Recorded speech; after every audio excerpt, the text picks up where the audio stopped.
Magandang araw mga kaibigan. Ito ngayon ang kaganapan sa iba't ibang sites ng rally sa Metro Manila. Unahin natin ang EDSA, kung saan maraming nag-ipon-ipon. Panawagan nila, Marcos resign. EDSA ito ha.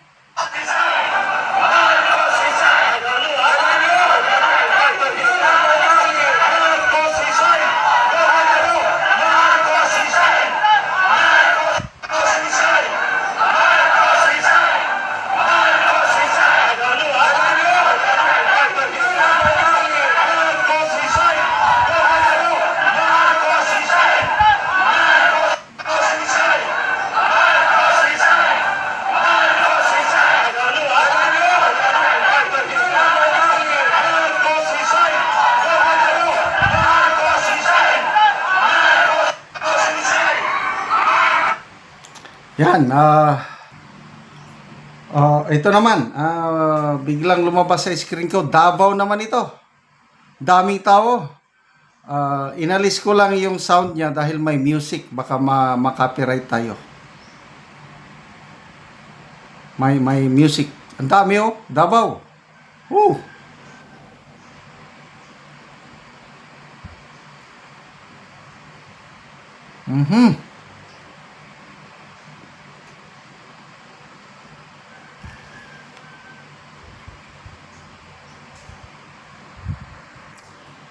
Okay, ito naman sa Luneta.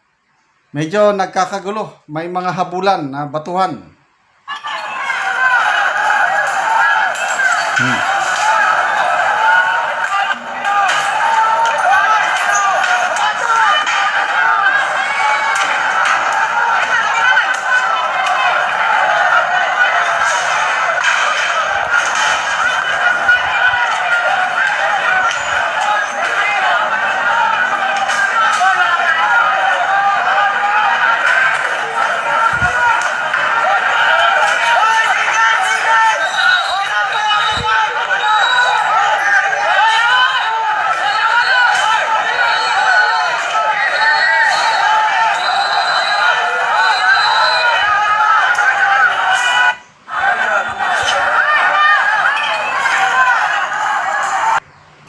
Ito naman, another sa Rojas Boulevard. Siguro papunta sila sa Luneta. Ang mga progresibong grupo para tumulak patungong Menjola. Yun sa ating Nako, Menjola. Tapos na yung programa dito na isinagawa sa Luneta Park. At as of 1:33, kahit mahangin, malakas yung hangin at medyo makulimlim, ay patuloy ang panawagan ng mga grupo para panagutin ang lahat ng kurap sa gobyerno. Okay. Okay, ito naman sa Camp Aguinaldo, yung mga retired military and uniform personnel.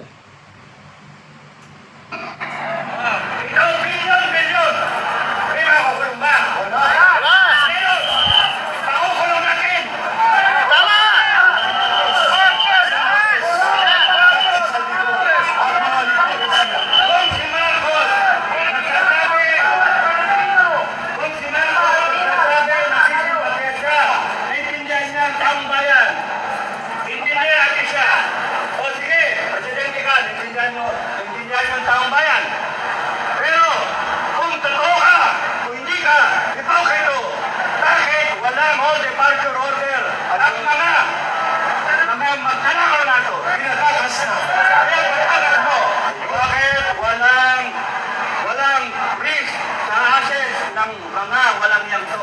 Na yung bago nila, yung asset nila, hindi ninyo harangin para ma-recover ang taong bayan. Habang may hindi nagkasaw sa kanila o may investigasyon. Batas lang ang batas. They are entitled to due process. They are entitled. Huwag kayong marang kasi, mahal niya matagasan. Hirapan ng trabaho yung mga ano. Ayan, nasa itaas ang ating cover. Sige, buddy, ha? Yan si Captain Dado. Nagsasalita. Nagnakaw. Hindi pwedeng basta-basta na tirahin. Tigil na tigil.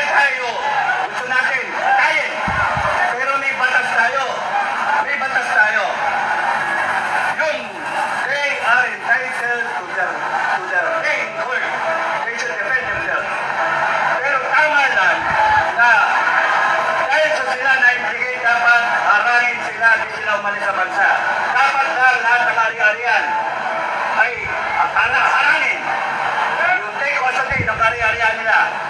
Hindi dapat sila tanggalin yung ano eh, baliwalain. Pero yung Bongbong, wala pang nangyayari gano'n. Panay, imbestiga. Walang mangyayari. Sa tingin nyo ba, may mga kukulong? Ha? Ba't wala rin tiwala naman sa ano? Walang mga kukulong. Ipakulong natin! Marcos resign! Ang mga kababayan, pinapanood ko kayo kanina, maliwanag na hindi pa ninyo naintindihan ang kapangyarihan ng bawat Pilipino. Hindi nyo ba naintindihan? All government authority emanates from the people.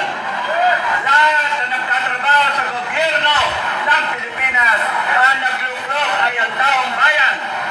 Kung meron man siyang appointed, yung mga appointee, yung nag-appoint, niluklok ng taong bayan. Ang taong bayan ang nagbigay ng kapangyarihan sa kanila para patakbuhin ang bansa natin. Bakit? Lahat tayo may ginagawa. May ginagawa tayo na mali na. Busy tayo. Pero ito hindi natin binigyan ng kapangyarihan. Parang nakawan tayo. Hindi dapat sila magnakaw. Kaya pag tayo, inaati, we have the authority, we have the power na kunin yung kapangyarihan na yun. Hindi dapat tayo pumayag na tayo ay pastusin, pabuhin, tindagin, triguin, ng mga walang yanto. Lahat kayo mga Pilipino, kahit saan kayo, kayo ay nasa kampo ng Marcos, kayo nasa kampo ng gobyerno, kayo nasa kampo ng oposisyon, ng Duterte, basta kayo Pilipino, isipin ninyo, bansa natin. So yan po ang mga kaganapan. Sana walang kaguluhan. Ang delikado lang doon sa Luneta Canita, yung mga nakabonet, yun na yung planong manggulo. So mapayapa lang po na mapayapa lang na protesta. Walang masasaktan. At tignan natin kung ano ang mangyari sa susunod pang mga oras hanggang bukas. Salamat mga kaibigan sa inyong pagsubaybay sa ating channel. Nakakatulong kayo ng malaki sa Tribong Talandig ng Bukidnon. Ang income sa channel na ito is pantulong natin sa tribo. Namimigay tayo ng livelihood assistance sa kanila. Nagpapatanim ng saging lakatan at Arabica coffee. Panoorin niyo ang video na ito. Ako sa area sa kapihan ni Enrico Hagingan. So anak ni siya ni Angkol. So karon ako silang bisitahon. Og maayong buntag di ante. Buntag. So mag-abono. So gitabunan human sa pag-abono. So muna ning itsura sa kapi nga isa na siya kabulan. Pusuin naman ako. So naanay kuan niya, naanay mga sanga-sanga. Humuna ni ang itsura niya oh.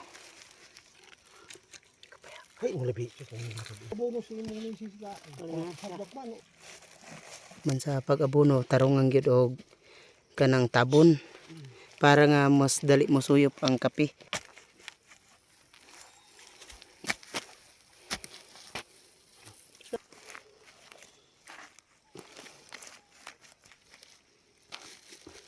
Mas tambal siya eh. Og karon human sa pag-abono naga-spray na pod. Langos ka di abit. Ano?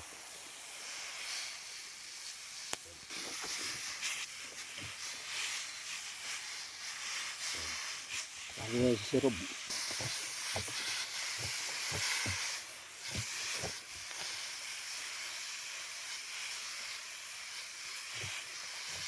Sa Ginoo og sa nagsuporta sa pagtanom og kape. Oo. Salamat. Sa akong anak kasi. Sa akong salamat. Ah, Nag-abono sa tanom sa akong anak kay tuwa siya sa talak karon. Kami na nagmintin ani sir way problema. Magpadayon ang mga tabang sa nagtabang niini. Kita ko katapos Oo. sa akong anak kasi pagkaroon sakto. Kaya wa pagud ang trabaho karon. Kaya sa operasyon. Gikan man tong gitabangan nimo nga. So salamat kay Auntie Dia. Salamat. Sige, salamat. So 300 ni siya ka punuan ang tanom sa kapihan ni sa anak ni Auntie.